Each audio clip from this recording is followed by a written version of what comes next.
Hello guys, कैसे हैं आप सब लोग। लेवल अप के एपिसोड 99 के साथ हाजिर हूँ। लास्ट एपिसोड के एंड पे हमने देखा था जिन्हू डायमेंशनल क्रैक में बैठा होता है और कहता है मुझे यहाँ पर आए हुए 27 इयर्स हो चुके हैं, मेरे पास सिर्फ एक ही दुश्मन बचा है, एंतारिस यानी किंग ऑफ डिस्ट्रक्शन। उसको मारने के बाद मैं वापस अपनी दुनिया में जा पाऊंगा। जिन्हू कहता है मुझे इस बात की खुशी है कि मेरी दुनिया में टाइम बहुत ही डिफरेंटली फ्लो करता है। यहाँ के 27 इयर्स मेरी दुनिया के सिर्फ 2 साल बनते हैं। 2 साल बाद मैं अपनी फैमिली से मिल पाऊंगा। पता नहीं मॉम और डैड मुझे देखकर क्या रिएक्शन देंगे, क्योंकि पिछले 2 साल से मैं अपने घर से गायब हूँ। वो लोग मेरे लिए बहुत ज्यादा परेशान होंगे। उसी वक्त बीरू आके बढ़ता है और कहता है मेरे किंग, हमने यहाँ पर सारे मॉन्स्टर्स को मार दिया है, यहाँ का काम खत्म हो चुका है। जिन्हू कहता है ठीक है, हम एक भी सेकंड का टाइम वेस्ट नहीं करेंगे, और साथ ही वो जितने भी मॉन्स्टर्स को मारा होता है उन सबको अपना शैडो सोल्जर बना लेता है। Next scene King of Dragons का दिखाया जाता है। एक ड्रैगन उसके पास आता है और कहता है योगोमोड हार चुका है, क्या हमें और भी ज्यादा दूर चले जाना चाहिए, क्योंकि जिन्हू यहाँ पर आने वाला है, यानी शैडो मोनार्च। एंतारिस कहता है नहीं, हम लोग यहाँ से नहीं भागेंगे,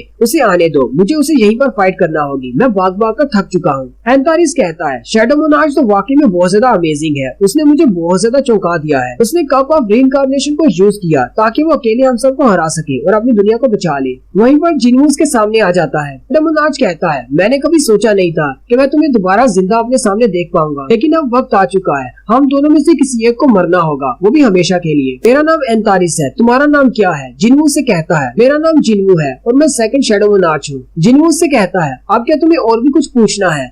ड्रैगन मोनार्च उसे कहता है नहीं, मुझे और कुछ भी नहीं पूछना। फिर साथ ही जिन्हू फाइट करने के लिए आगे बढ़ता है, जबकि एंतारिस भी आगे बढ़ता है और दोनों में फाइट स्टार्ट हो जाती है। और साथ ही जिन्हू अपनी शैडो आर्मी को निकाल लेता है और यहाँ पर इससे आगे फाइट का सीन नहीं दिखाते। और क्या मैंने आपको बता दिया कि ये हमारी लास्ट एपिसोड है? अगर नहीं बताया तो मैं अभी बता देता हूँ, ये हमारी लास्ट एपिसोड है, यहाँ पर ये सीरीज खत्म होने वाली है। नेक्स्ट सीन रियल वर्ल्ड का दिखाते हैं, जहाँ पर 2 साल गुजर चुके हैं जिन्हू को इस डायमेंशनल क्रैक में गए हुए। इन 2 सालों के दौरान बहुत सारे ऐसे भविष्यवाणी बताने वाले ज्योतिषियों ने भविष्यवाणी की थी 2 साल के बाद गॉड ऑफ डिस्ट्रक्शन दुनिया पर आने वाला है और इस पूरी दुनिया को तबाह कर देगा। जिन्हू कहता है नॉर्मली तो किसी ने भी इस प्रोफेसी यानी इस भविष्यवाणी पर यकीन नहीं करना था, लेकिन असल में जो भविष्यवाणी नॉर्मा सेलर ने की थी, इसलिए सभी लोगों को इस बात पर यकीन है कि 2 साल के बाद गॉड ऑफ डिस्ट्रक्शन आने वाला है। नॉर्मा सेलर ने भविष्यवाणी की थी, उसके मुताबिक द गॉड ऑफ डेथ यहाँ पर आने वाला है अपने काउंटलेस नंबर ऑफ सोल्जर्स के साथ, और कोई भी उससे बच नहीं पाएगा कि उसके पास डेथ की पावर है। और साथ ही बताते हैं कि 2 साल पहले नॉर्मा सेलर ने ऐसी बहुत सारी भविष्यवाणी की थी, आज तक उसने जितनी भी भविष्यवाणी की है वो सारी की सारी सच साबित हुई, इसीलिए लोगों को उसकी बात पर यकीन है। और एक हलबली मची हुई है कि 2 साल के बाद क्या होने वाला है, क्या वाकई में गॉड ऑफ डेथ यहाँ पर आने वाला है। और फिर उसके भविष्यवाणी करने के मुताबिक ही बिल्कुल वैसे ही जैसे उसने भविष्यवाणी की थी, साउथ कोरिया के ऊपर एक बड़ा सा गेट ओपन होता है जिसको पूरे साउथ कोरिया को कवर किया हुआ है। सभी लोग क्योंकि अब आम लोग हैं, वो सारे हंटर्स नहीं है, वो सारे यही कहते हैं कि लगता है कि नॉर्मा सेलर की भविष्यवाणी सच हो रही है,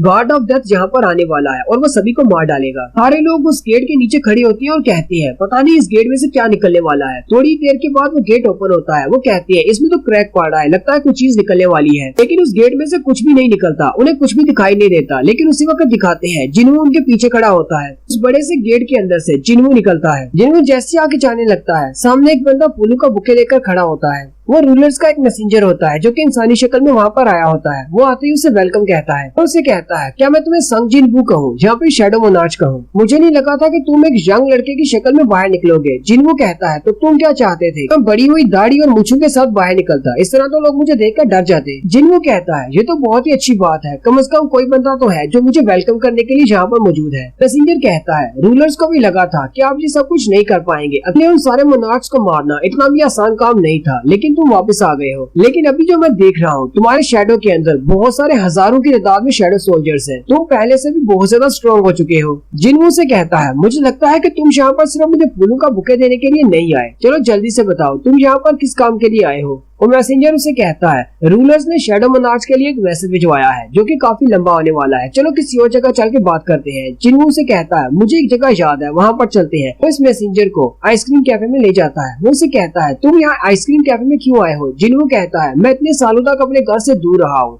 इससे अच्छी जगह और कौन सी हो सकती है, यहाँ पर बैठकर मैं एंजॉय भी कर सकता हूँ। जिन्हू आइसक्रीम खाते हुए उसे कहता है चलो अब जल्दी से बताओ रूलर्स ने क्या कहा, क्या कोई प्रॉब्लम है? वो उसे कहता है नहीं, कोई भी प्रॉब्लम नहीं है। मैं यहाँ पर इसीलिए तो आया हूँ क्योंकि सारी प्रॉब्लम सॉल्व हो चुकी हैं। कल बात तो ये है कि रूलर्स तुम्हारी पावर्स की वजह से बहुत ज्यादा परेशान है क्योंकि तुम्हारे पास बहुत ज्यादा पावर है। तुम्हारे पास इतनी पावर है कि तुम दुनिया को चेंज कर सकते हो। ये बात तुम भी अच्छी तरह से जानते हो कि जितनी पावर तुम्हारे पास है तुम्हारी दुनिया इस लायक नहीं है कि उस पावर को बर्दाश्त कर सके। जिन्हों से कहता है तो फिर रूलर्स क्या चाहते हैं? वो मैसेंजर कहता है तुम्हारी इस दुनिया जिसमें माना नहीं है यानी मैजिकल एनर्जी नहीं है ये तुम्हारी पावर्स को बर्दाश्त नहीं कर सकती, इसलिए रूलर्स चाहते हैं कि तुम्हें किसी दूसरी जगह पर ट्रांसपोर्ट कर दिया जाए, तुम्हें किसी ऐसी जगह पर ले जाया जाए जो कि तुम्हारे लायक हो। जिन्हों से कहता है रूलर्स वो तो कुछ भी नहीं करना चाहते और उन्हें लगता है मेरी पावर्स बहुत ज्यादा बढ़ चुकी हैं, इसलिए मुझे किसी दूसरी दुनिया में चले जाना चाहिए। हालांकि उनके पास एक ऑप्शन है, वो मुझे कम्प्लीटली सील भी कर सकते हैं। तो मैसेंजर कहता है हाँ वो लोग तुम्हें सील कर सकते हैं। ये बात सुन के जिन्हों गुस्सा हो जाता है, वो मैसेंजर भी डर जाता है। जिन्हों से कहता है अब जबकि मेरा कोई यूज नहीं रहा, मैंने सारे मोनार्च को मार दिया है, तो क्या तुम लोग मुझसे डर रहे हो और मुझे खत्म करना चाहते हो? तुम्हें लगता है कि तुम लोग मेरी पावर्स को संभाल नहीं सकते, मेरी पावर्स बहुत ज्यादा बढ़ चुकी है, इसलिए तुम लोग मुझे खतरा समझकर अपने रास्ते से हटाना चाहते हो। और मैसेंजर बहुत ज्यादा घबरा जाता है और कहता है नहीं ऐसी बात नहीं है, हमें तुमसे जरा भी डर नहीं और ना ही हमें तुम्हारी पावर से कोई मसला है। तो अपने मोबाइल में एक आर्टिकल जिन्हों को दिखाता है, वो आर्टिकल नॉर्मा सेलनर के बारे में होता है। जिन्हों कहता है मेरी पावर्स के साथ नॉर्मा सेलनर का क्या ताल्लुक है? मैसेंजर उसे कहता है जब तुम यहाँ से गए थे तब ये एक बहुत ही छोटी सी भविष्यवाणी करने वाली औरत थी,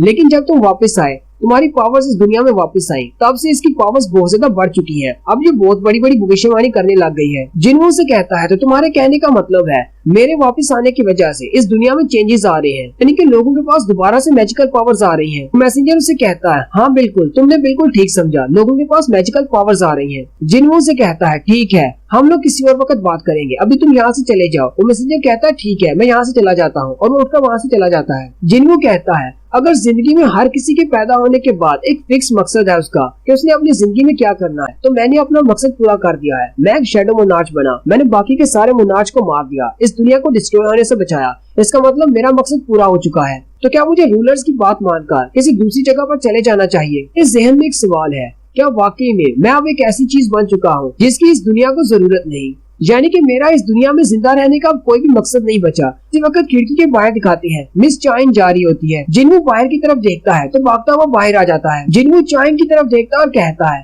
लेकिन एक वक्त आएगा जब मुझे इस सवाल का जवाब मिल जाएगा क्या मुझे इसी अर्थ पर रहना चाहिए या फिर किसी और जगह पर चले जाना चाहिए। चाइन भी गुजरते हुए सोचती है आज से पहले तो मुझे आइसक्रीम शॉप से इतनी अच्छी स्मेल नहीं आई, असल में उसे जिन्हों की स्मेल आ रही होती है। जिन्हों कहता है लेकिन मुझे इसी जगह पर रहना है क्योंकि यहाँ पर बहुत सारे ऐसे लोग हैं जिन्हें मैं प्यार करता हूँ, जो मुझे प्यार करते हैं। और साथ ही सारी पिक्चर्स दिखाई जाती हैं। सबसे पहले जिना और उसकी दोस्त को दिखाया जाता है, फिर मास्टर जुनू को दिखाया जाता है, फिर उसकी मॉम को दिखाया जाता है जो कि मॉल में शॉपिंग कर रही होती है, और जिन्हो जो कि अपनी टेबल पर सो रहा होता है अपनी क्लास के दौरान, मिस जुई जो कि अपनी एक स्कूल स्टूडेंट है, मिस्टर सोंग जो कि तलवारबाजी की ट्रेनिंग देते हैं, उनका अपना एक डोजो है, मिस्टर किम और मिस्टर बैक को दिखाया जाता है जो कि कंस्ट्रक्शन साइट पर मजदूरी कर रहे हैं, और फिर डांगसू और डांगसू को भी दिखाया जाता है जो कि गलियों में आवारागर्दी करते हैं। मिस्टर चोई जोंग एक एस रैंक के हंटर जिनका अपना गिल्ड था, वो अपने एक ऑफिस में बैठे हुए हैं और ऑफिस में मैनेजर लगे हुए हैं। मिस्टर मादुंग उनका भी अपना डोजो है कि ये वाला बंदा एक ए रैंक का हंटर था और इसका भी अपना एक गिल्ड था, लेकिन मुझे इसका नाम याद नहीं आ रहा। मिस्टर लिम ताए ली मिनसू के ड्राइवर है। जिन्हों कहता है ये सारे वो लोग हैं जो कि मुझे प्यार करते हैं या मैं इनसे प्यार करता हूँ, ये मेरे चाहने वाले हैं,